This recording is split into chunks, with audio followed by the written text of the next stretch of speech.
Gawat, Pak. Gawat. Kita sudah makin terpojok, saksi dan fakta sudah banyak terungkap, kebohongan ijazah palsu kita bisa tamat, Pak. Assalamualaikum sahabat doa.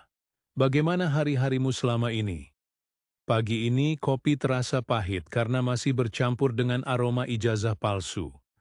Para penjajah somai di pintu istana masih bisa merasakan renyahnya sisa nasi bungkus kebohongan yang didapatkan dari hasil rampasan tabungan negara.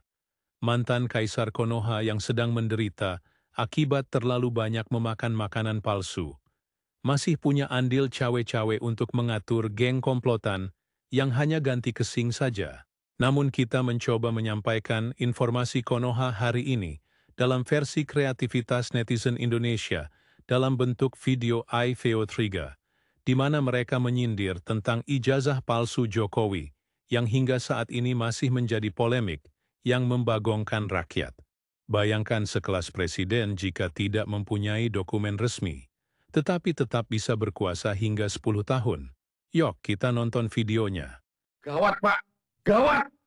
Kita sudah makin terpojok, saksi dan fakta sudah banyak terungkap, kebohongan ijazah palsu kita bisa tamat, Pak. Perintahkan semua termul untuk tetap bertahan, beri mereka sedikit uang pelicin, dan ingatkan jika tidak mau, kita akan sebarkan kartu trufnya. Ijazah ini asli, produksi dalam negeri. Siapa bilang ijazah ini palsu, tidak tahu siapa kami. Kami bersaksi bahwa ijazah bos kami asli.